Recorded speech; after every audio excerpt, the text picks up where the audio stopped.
नमस्कार, स्वागत है आप सभी का आपके अपने YouTube चैनल टीच टेक में। और हम पढ़ रहे हैं class 10th maths Hindi medium. और हिंदी मीडियम में भी पहला चैप्टर शुरू से बिल्कुल जीरो लेवल से हमने स्टार्ट किया। और टारगेट ये है कि 100 में से 100 नंबर आए आपके। और साथ ही साथ में ये भी टारगेट है कि पूरा बिल्कुल जीरो लेवल से इस कॉन्सेप्ट को समझते हुए इस मैथ्स को कंप्लीट करना। तो चलिए हम स्टार्ट करते हैं। पिछली 2 क्लास हो चुकी थी और आज की हमारी ये तीसरी क्लास है। और हमने ये बताया था कि हमारे सिलेबस में ये दोनों चीज़ें बची है, बाकी की चीज़ें ये हट गई है। इस पर हमने डिस्कशन किया था। तो आज की क्लास में हम इसके एग्जाम्पल करेंगे। पिछली क्लास में अंकगणित की आधारभूत प्रमेय हमने समझ चुके थे कि अंकगणित की आधारभूत प्रमेय क्या है, इसका इतिहास भी समझ चुके थे। आज की क्लास में डायरेक्ट हम इसके एग्जाम्पल्स करेंगे और बिल्कुल आसान है। आपको केवल इतनी बात समझना है कि अंकगणित की आधारभूत प्रमेय होती क्या है। सारांश में एक बार समझ लेते, फिर हम आगे की ओर बढ़ते। मान लिया जाए एक एग्जाम्पल करता हूं मैं, यही वाला एग्जाम्पल कर रहे हैं। एग्जाम्पल के थ्रू ही हम यहाँ पर समझते हैं, ठीक है ना। जब एग्जाम्पल के करते हैं तो बड़े आसानी से समझा जा सकता है एग्जाम्पल के थ्रू। संख्याओं 6 और 20 के अभाज्य गुणनखंड विधि से HCF और LCM ज्ञात कीजिए। किसका किसका? 6 का और 20 का। बड़ा सिंपल सा काम है। आप याद रखो कि अभाज्य संख्याएं क्या होती है। तो हम सभी को मालूम है कि जो अभाज्य संख्या होती है 2, 3, 5, 7, 11, 13, 17, 19, 23, ये सारी क्या है? अभाज्य संख्या। और आगे तक चलते रहेगी। आपको बराबर एक ही क्रम से चलते हुए जाना है। जैसे मेरे पास में क्या है? 6 है। तो 6 को कौन विभाजित करता है? तो एक तरफ से शुरू करो। 2 6 को विभाजित कर सकता है। 2 का पहाड़ा 3 बार पड़ेंगे तो 6 आ जाएगा। अब 2 से विभाजित नहीं हो रहा तो इसको क्रॉस कर दो, आगे बढ़ेंगे, ठीक है। तो अब किससे विभाजित हो रहा? 3 से हो रहा क्या? हाँ, 3 से हो रहा तो एक बार विभाजित हो गया। कहने का मतलब 6 को 2 गुणित 3 लिखा जा सकता है, ठीक है। अब क्या करेंगे हम? 10 को विभाजित करेंगे। 10 नहीं है, 20 है हमारे पास। क्या है? 20 तो 2 से विभाजित होगा 10 बार, और 2 से विभाजित होगा 5 बार, और 5 से विभाजित होगा 3 से। तो हो ही नहीं रहा, एक तरफ से चलना है आपको, और वो एक बार।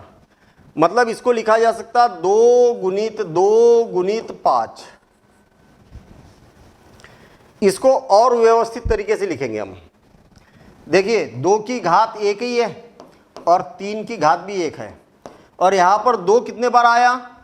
2 बार। तो 2 की घात 2 गुणित 5। अब आप ये मत समझना कि सर ये तो आपने अगला उदाहरण बता दिया, इससे पहले भी तो उदाहरण थे, वो भी करेंगे। लेकिन हमें पहले अंकगणित की आधारभूत प्रमेय को समझना है एक उदाहरण के थ्रू। तो यही वाला उदाहरण हमने यहाँ पर लिया। ये वाली बात हो गई खत्म, ठीक है। अब हमें क्या निकालना है? इसका HCF और LCM निकालना है। HCF तो आप ऐसा लिख दो, HCF निकालना है। किसका किसका निकाल रहे हैं? तो 6 का और 20 का। तो 6, 20 ऐसा लिखना पड़ता है। इसको लिख दिया भाई। HCF क्या होता है? तो दोनों के उभयनिष्ठ गुणनखंड की न्यूनतम घात वाले पदों को आपको लेना है, ठीक है। क्या बोला मैंने? दोनों की उभयनिष्ठ होना चाहिए। अब आप यहां पर देखिए कि दोनों में 2 उभयनिष्ठ है, दोनों में है 2 2। इसमें 3 है लेकिन इसमें 3 नहीं है। इसमें 5 है लेकिन इसमें 5 नहीं है। तो उसको देखना भी नहीं है हमें। जो उभयनिष्ठ रहेंगे उसी की बात करेंगे हम। काय में? HCF में। HCF में क्या करेंगे हम? उभयनिष्ठ को देखना है। तो उभयनिष्ठ कौन है? 2। अब दोनों में कम घात वाले को लिखना है। इसको लिखेंगे, इसको छोड़ देंगे, तो केवल 2 आएगा इसका HCF। और LCM देखेंगे हम। LCM 6, 20। अब एलसीएम में क्या करना है, दोनों संख्याओं के सभी पदों में अधिकतम घातों को लिखना है। देखना, पहले तो देखते हैं हम कि ये भैया उभयनिष्ठ है। हाँ, उभयनिष्ठ है, तो उभयनिष्ठ में क्या करना है, आपको अधिकतम घात वालों को लिखना है। 2 की घात 3, मतलब एचसीएफ में कम घात वाले को उभयनिष्ठ, और एलसीएम में क्या करना है, जो उभयनिष्ठ रहेंगे उसकी अधिकतम घात वाले को लिखना है, और जो उभयनिष्ठ नहीं रहेंगे उन पदों को भी लिखना है। देखिए यहाँ पर ये उभयनिष्ठ है क्या, नहीं है, तो भी इसको लिखना है। ये उभयनिष्ठ है क्या, नहीं है, तो भी इसको लिखना है। और कितना हो जाएगा, 2 की घात 3 का मतलब क्या होता है, 2 गुना 2 गुना 2, 2 दूनी 4 और 4 दूनी 8, और 8 तिया 24 है ना, 8 हो गया, 8 पंचे 40 कर देता हूं मैं, और 4 तिया 12 120, इनका सबका आपस में गुना किया। देखो और एक बार, 2 की घात 3 का मतलब क्या हो गया, 2 गुणित 2 और गुणित 3 है और गुणित 5 है, इनका तीनों का गुना किया तो कितना हो गया, 8 गुणित 5 गुणित 3 है ना, आगे पीछे तो लिखा जा सकता है। 8 पंचे 40 गुणित 3 और 4 तिया 12 मतलब 120, ऐसा गुना आप रफ पर भी कर सकते हैं, मैंने डायरेक्ट गुना यहाँ पर कर दिया। तो ये आंसर हो गया। कितना ईजी है, अगर 5th क्लास के भी बच्चे को अगर समझाया जाए तो समझ में आ जाएगा, आपको तो आने के नहीं आने का सवाल ही नहीं उठता। अब सुनिए ज़रा ध्यान से, अगर किसी को अभी भी टफ लग रहा, कठिन लग रहा, तो आप इसके पहले वाला वीडियो जरूर देखिएगा, तो ये काम आपका हो जाएगा और ज़्यादा आसान हो जाएगा। मैं आपको फिर बता रहा हूँ कि आपको बेसिक पर ज़्यादा कंसंट्रेट करना होता है। बेसिक को जितने अच्छे से आपने कर लिया उतने अच्छे से इसके उदाहरण और क्वेश्चन कर सकते हैं आप। ठीक है, चलिए ये वाले क्वेश्चन को अभी हम थोड़ा सा होल्ड कर रहे हैं, अगला क्वेश्चन कर रहे हैं। क्या बोला है, 96 और 404 का एचसीएफ ज्ञात करना है। किसका किसका, 96 और 404 का एचसीएफ और एलसीएम दोनों ज्ञात करना है। पहले एचसीएफ ज्ञात करना है और फिर इनका एलसीएम ज्ञात करना है। ठीक है, पहले तो 96 है, उसके गुणनखंड करो तो 2 से विभाजित होगा। याद रखना, अभाज्य संख्या से ही विभाजित करना है आपको। अभाज्य संख्या कौन है, 2 3 फिर 5, तो अभी तो 2 से विभाजित हो रहा, तो 2 चौक 8, 2 8 16, फिर 2 से विभाजित हो रहा, 2 दूनी 4, 2 चौक 8, फिर भी 2 से विभाजित हो रहा, 2 1 2, 2 दूनी 4, फिर 2 से विभाजित हो रहा, 2 छक्के 12, फिर 2 से विभाजित हो रहा तो 2 तिया 6, और अब 3 से विभाजित होगा, 2 1 2। जब 1 आ जाएगा तो रुक जाना हमें। कितने बार 2 आया, 1 2 3 4 5, 5 बार 2 आया। इसको लिख सकते हैं हम 2 की घात 5, और 3 कितने बार आया, 1 ही बार आया। ये हो गया। अब देखिए 404 2 से विभाजित हो रहा तो 2 दूनी 4 0 2 दूनी 4, अब फिर 2 से विभाजित हो रहा 2 1 2 0 2 1 2, अब 101 आ गया। 101 कौन सी संख्या से विभाजित होगा भैया, ये खुद ही अभाज्य संख्या है, यहां पर आपको समझना पड़ेगा।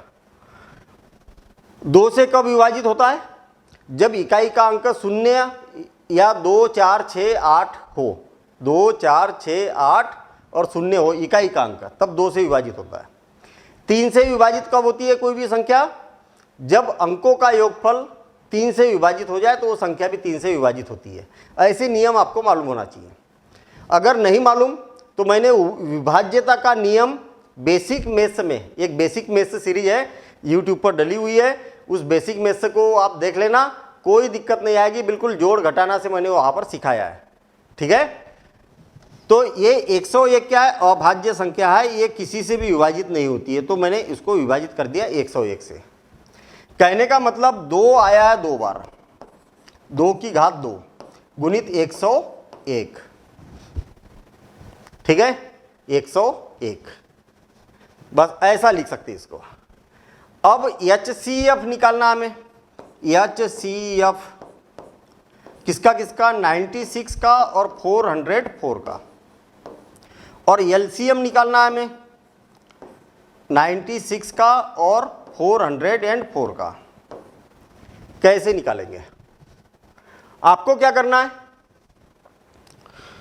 पहले HCF में क्या करना है, आपको ये देखना है कि दोनों में उभयनिष्ठ कौन है। ये देख लिया, दोनों में उभयनिष्ठ कौन है, तो ये वाला है उभयनिष्ठ। अब जो उभयनिष्ठ है तो दोनों में से छोटी जो घात रहेगी उसको लेना है। छोटी घात किसकी है? 2 की घात 2 की, ये छोटी घात है। ये तो ज़्यादा बड़ी है, 2 की घात 5 है, तो छोटे वाले को लेना है। अब देखेंगे एलसीएम, तो जो उभयनिष्ठ है उसमें से बड़ी घात वाले को लेना है, 2 की घात 5, और जो उभयनिष्ठ नहीं है उनको भी सबको लेना है, 3 गुणित 101। आ गई बात समझ में? समझ में आ गई? हाँ। अब इसका गुना कर देना हमें, 2 की घात 5, 2 की घात 5 गुणित 3 गुणित 101। 2 की घात 5 होता है 32।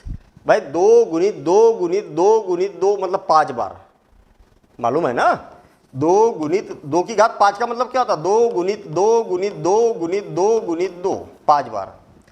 2 दूनी 4, यहाँ तक 4 आ गया, फिर 4 दूनी 8, 8 आ गया, 8 दूनी 16 और 16 दूनी 32, आया कि नहीं 32? हाँ आ गया। और गुणित 3 करेंगे हम, और गुणित 101, इसका 3 बार गुना करेंगे तो 96 हो जाएगा, 3 दूनी 6 और 96, और ये क्या हो गया? 101। 96 का इसमें गुना करेंगे तो 96 और 96 का 96, 96 96, 96 96, और ये हो जाएगा इसका उत्तर।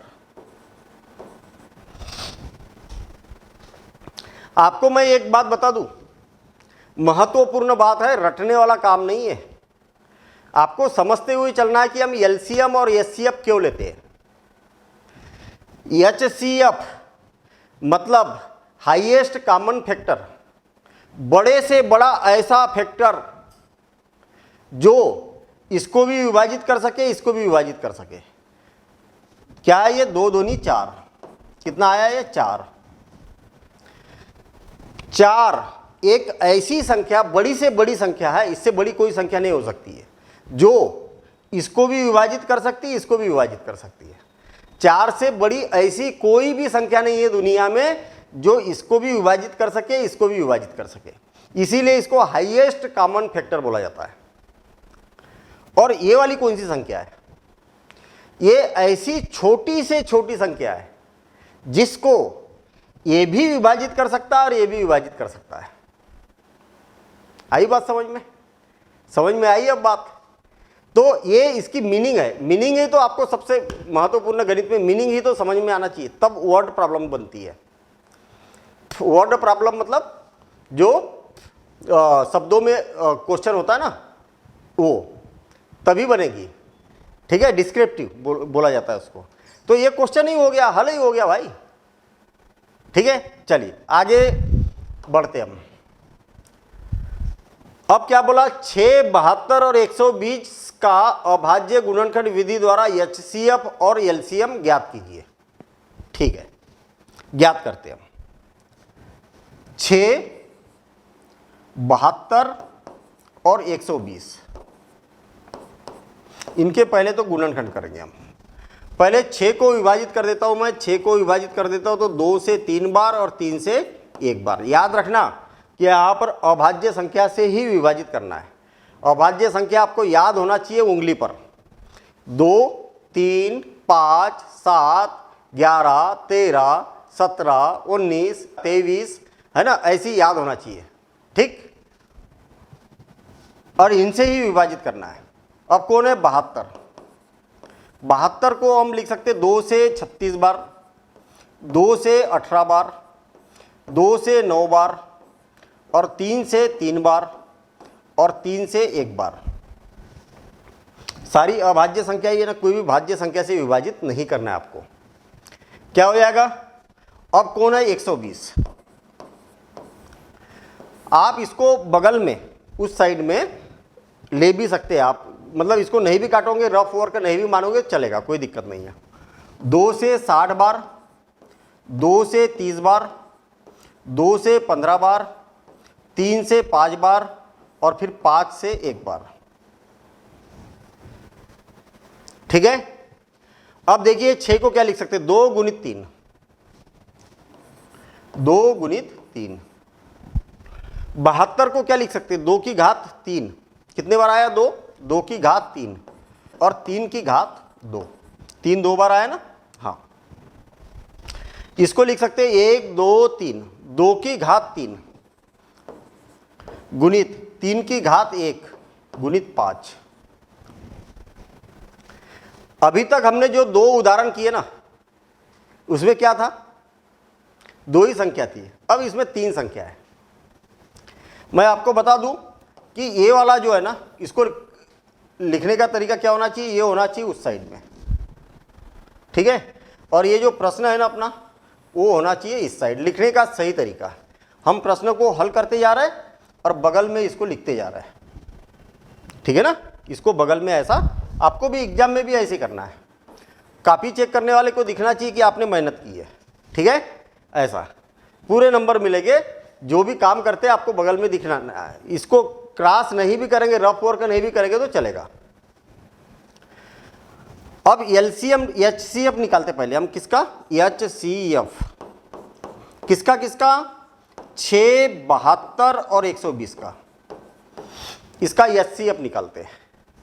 तो एचसीएफ क्या हो जाएगा, तो बड़ा सिंपल सर, हमें मालूम है एचसीएफ क्या होता है। जो तीनों में आए, पहले 2 थे तो दोनों में देखते थे, अब जो तीनों में आए, तीनों में होना जरूरी है। 1 में आएगा तो उसको छोड़ देंगे, 2 में आएगा तो उसको छोड़ देंगे, तीनों में होना जरूरी, उभयनिष्ठ, सब में उभयनिष्ठ होना जरूरी है। इसमें भी आया है। आ गई बात समझ में। तो इनमें न्यूनतम घात वाले को लेना है, जो कम घात रहेगी उसको लेना है। अब न्यूनतम घात किसकी है ये बताओ, एक एक करके बात करते हैं हम। सबसे पहले इनमें देखते हैं। तो इनमें यहाँ पर 2 की घात 1 है, यहाँ 2 की घात 3 है, यहाँ 2 की घात 3 है ना। तो कम घात वाले को लेना है, तो 2 की घात 1 वाले को लेंगे हम। 2 की घात 1, 1 नहीं भी लिखेंगे तो चलेगा घात में। अब इसमें देखेंगे हम, इसमें 3 की घात 1 है, 3 की घात 2 है, 3 की घात 1 है। तो न्यूनतम वाले को लेना है, तो 3 की घात 1 सबसे कम है, यहाँ पर भी और यहाँ पर भी। और इसका गुना करेंगे, मल्टीप्लिकेशन करेंगे तो कितना आ जाएगा, 6 आ जाएगा। बस ये आ गया इसका एचसीएफ। कितना आसान काम है। ये ऐसी संख्या, बड़ी से बड़ी ऐसी संख्या, 6 से बड़ी कोई संख्या नहीं हो सकती है, हाईएस्ट कॉमन फैक्टर। ये ऐसी बड़ी से बड़ी संख्या है जो इसको भी डिवाइड कर सकती है, विभाजित कर सकती है, इसको भी कर सकती है, इसको भी कर सकती है। ठीक, चलिए अब एलसीएम देखता हूं मैं। एलसीएम किसका किसका, 6 72 और 120। इसमें क्या करना है, जो उभयनिष्ठ है उसमें से अधिकतम घात वाले को लिखना है। तो 2 की घात 3 आएगा। ये सब में उभयनिष्ठ है तो अधिकतम घात वाले को लेना है, तो 3 की घात 2 आएगा। और उभयनिष्ठ नहीं है उसको भी जैसे का वैसे लिख देना है आपको, लेकिन अधिकतम घात में ही लिखना है। ऐसा अगर मान लिया जाए कि यहाँ पर रहता है 5 की घात 2, तो ये 5 दो जगह आया है, तो अधिकतम घात वाले को लिखना पड़ता है, इसको लिखते हैं अपन। लेकिन यहाँ पर नहीं है ना, मैंने उदाहरण बता दिया। अगर होता तो अधिकतम घात वाले को लिख लेते हम। ये कितना हो जाएगा, 2 की घात 3 8 हो गया, 3 की घात 2 मतलब 9 और 5 8 9 72, और 72 का 5 में गुना करना पड़ेगा तो थोड़ी सी मेहनत ज़्यादा करनी पड़ेगी, इसलिए पहले 8 का 5 में कर देता हूँ मैं गुना। तो 8 पंचे 40, अब 40 में 9 का गुना करना बड़ा आसान है। तो 9 चौक 36 मतलब 360। ये हो जाएगा इसका एलसीएम। समझ में आया। बिल्कुल आसान है, बिल्कुल आसान है, हाँ आसान है। ठीक है ना। तो अपना यहाँ पर ये क्वेश्चन अपने हो चुके हैं। ठीक है, उदाहरण हो चुके हैं। अब एक उदाहरण बचा है आपका, सारे नोट करना है और फिर इसके बाद प्रैक्टिस करना है आपको। ये उदाहरण बड़ा स्पेशल टाइप का उदाहरण है। क्या बोलना चाह रहा, पहले इस बात को समझ लो। प्रश्न को समझना सबसे महत्वपूर्ण होता है। जब तक प्रश्न समझ में ना आए टूट मत पड़ो क्वेश्चन में, कि क्वेश्चन दिखा और बिल्कुल टूट पड़े, ऐसा काम नहीं करना है। हमें क्या काम करना है, पहले क्वेश्चन को ध्यान से समझना है, क्या बोलना चाह रहे हो भैया आप, ऐसा क्वेश्चन से पूछना है अपने को। देखते हम संख्या वो 4 की घात n, कितनी, 4 की घात n, ये एक आपको संख्या दी हुई है। पर विचार कीजिए, चलो विचार करते हैं अब इस पर।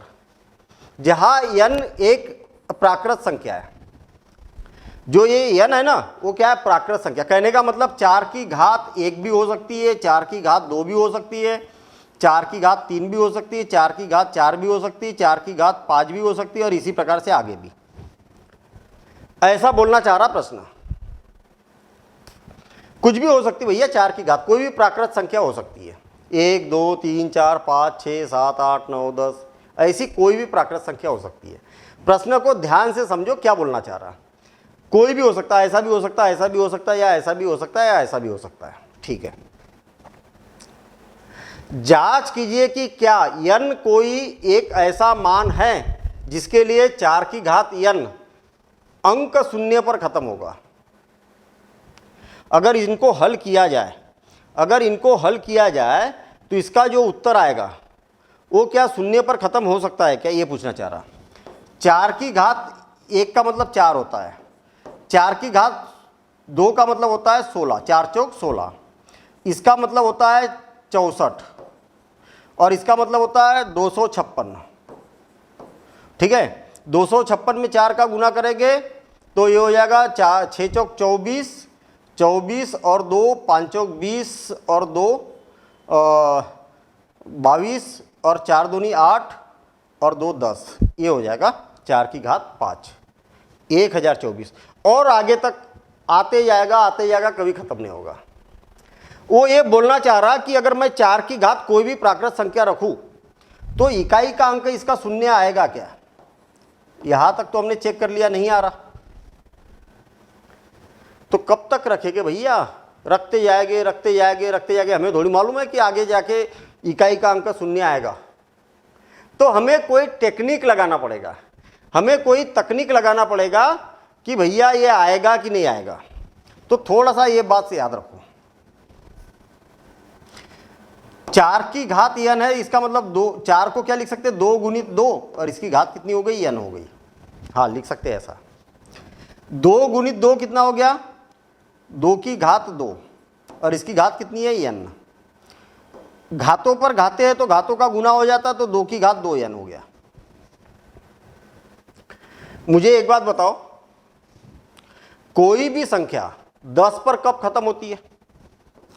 अरे कोई किसी भी संख्या में आखिरी में शून्य कब आता है।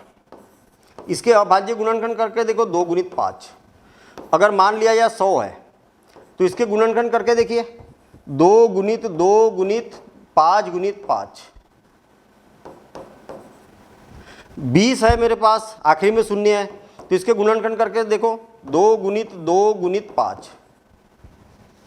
कोई भी संख्या शून्य पर समाप्त होगी कब, जब उसके अभाज्य गुणनखंड में 2 का आना जरूरी है, और कम से कम एक बार 2 का आना जरूरी है, और 5 का आना जरूरी है। और इस संख्या के आधार में 2 तो है लेकिन 5 है ही नहीं, तो शून्य पर कभी समाप्त हो सकती है क्या, नहीं हो सकती। बस यही कारण इसमें देना है। हम जानते हैं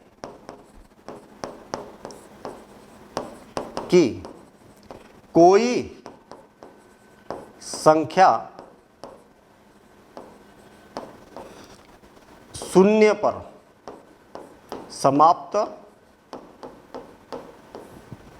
होने के लिए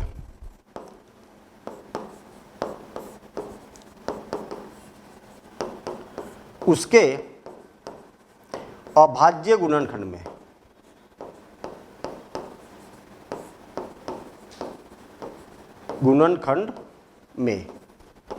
क्या होना अनिवार्य है, अभाज्य गुणनखंड में क्या होना अनिवार्य है, 2 तथा 5 का होना अनिवार्य है।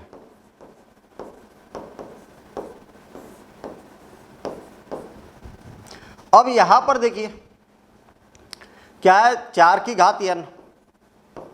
इसको मैं लिख सकता हूँ 2 की घात 2 और इसकी घात n, और इसको लिख सकता हूँ घातों पर घाते हैं तो घातों का गुना 2 की घात 2n। यहां पर आधार में 2 तो है लेकिन 5 नहीं है ना, जो कि आधार में 5 नहीं है।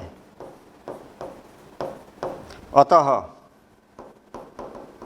4 की घात n 0 पर समाप्त नहीं हो सकती है, नहीं हो सकती है। आ गई बात समझ में? ऐसा हम यहां पर इसका उत्तर देंगे। मजा आया? बिल्कुल मजा आया होगा, ठीक है ना। मतलब आधार में 2 और 5 जब तक नहीं रहेगा तब तक उसकी घात चाहे आप कितनी भी लगा दो, हैं। आप यहां पर एक रेफरेंस भी दे सकते हैं कि अंकगणित की आधारभूत प्रमेय के अनुसार हम जानते हैं कि, ऐसा लोगे तो और ज्यादा प्रभाव पड़ेगा। क्या बोलोगे? अंकगणित की आधारभूत प्रमेय के अनुसार लिख देता हूं मैं यहां पर, और मजेदार हो जाएगा आंसर।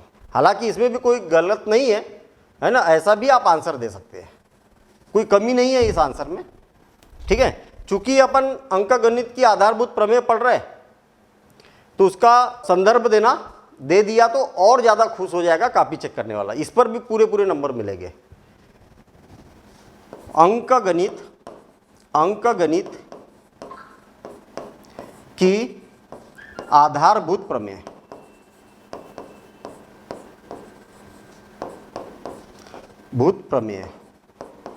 के अनुसार, बस हम जानते हैं कि खत्म, ठीक है। तो हमने आज की क्लास में उदाहरण किए, सारे उदाहरण किए, ठीक है। आपके बुक के हिसाब से, यहाँ सीरियल नंबर पर मत जाना, ये सीरियल नंबर पुरानी बुक के हिसाब से है, ये नई बुक के हिसाब से उदाहरण नंबर 1 2 3 4 5 ऐसे चले गए, ठीक है ना। तो उदाहरण आपके बुक के ही है, इनकी प्रैक्टिस करो, फिर देखना प्रश्नावली के क्वेश्चन कैसे चुटकियों में आप करते हो। प्रश्नावली के क्वेश्चन बड़े आसानी से आप बना पाओगे, ठीक है। तो मिलेंगे हम अगली क्लास में अगले कॉन्सेप्ट के साथ, ठीक है। प्रश्नावली के साथ मिलेंगे, उसके सारे क्वेश्चन करेंगे। आप प्रॉपर नोट्स बनाते चलिए, आपके नोट्स पूरे मैं बनवाऊंगा, आप मेहनत करो, मैं भी मेहनत कर रहा हूँ। 100% का टारगेट रखते कि एग्जाम में 100% आना चाहिए, ठीक है। तो लाए हैं बच्चों ने, जिनका बेसिक बिल्कुल 0 है उनने भी लाए हैं, लेकिन साथ साथ में मेहनत करके, बिना मेहनत के कुछ नहीं मिलने वाला, ये बात याद रखना, ठीक है। अभी से टूट जाओ, हमारे पास एक ही काम है, पढ़ाई पढ़ाई और पढ़ाई, इसके अलावा कोई दूसरा काम नहीं है, ये मान के चलिए। हाँ, घर में कुछ जिम्मेदारी है तो काम भी करना है, मतलब ऐसा नहीं है कि 24 घंटे पढ़ाई ही कर रहे हैं, ऐसा थोड़ी है, ठीक है। कुछ काम भी करो, उससे क्या है अपनी सेहत भी अच्छी रहेगी, है थोड़ा सा मनोरंजन भी होगा, एंजॉय करके काम करो। तो मिलेंगे हम अगले वीडियो में प्रश्नावली के साथ। Thank you, all the best.